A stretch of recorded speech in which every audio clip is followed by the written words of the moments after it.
அடிக்கையோ ரெண்டு மட்டும் உடைச்சிருக்கு. அவனுடைய பிறப்புறுப்பெல்லாம் கட்டிலே இருக்குது.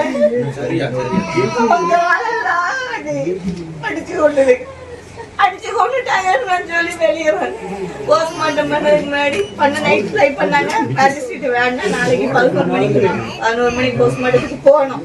உள்ள நாங்க தான் நிக்கணும்னு எனக்கு தெரியாது. நாங்க உள்ள நிக்கணும்னு எங்களுக்கு தெரியாது. எங்களை ஐடென்டிஃபை பண்ண மட்டும் விட்டாங்க.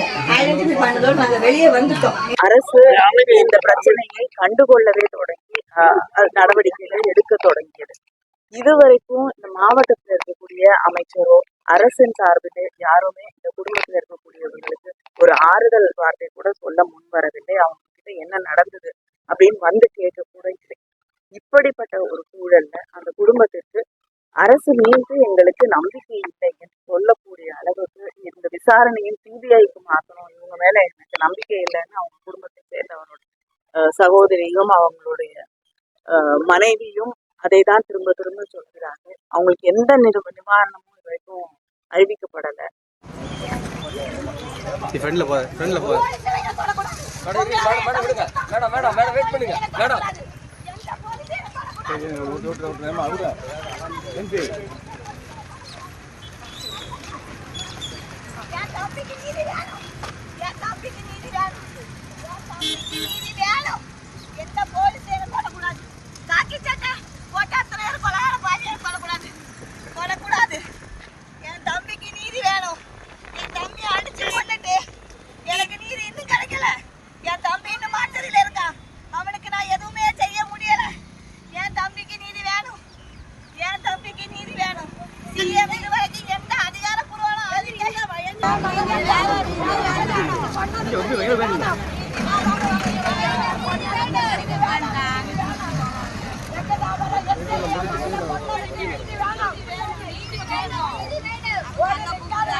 ஒரு காவல்துறையிலையோ இல்லை காவல் நிலையங்கள்லையோ இல்லை ஏதாவது சிறையிலையோ மரணங்கள் ஏற்பட்டால் முன்னாடி இருந்த அரசுகள் எப்படி செயல்படுச்சு, எவ்வளோ மூடி மறைச்சிது.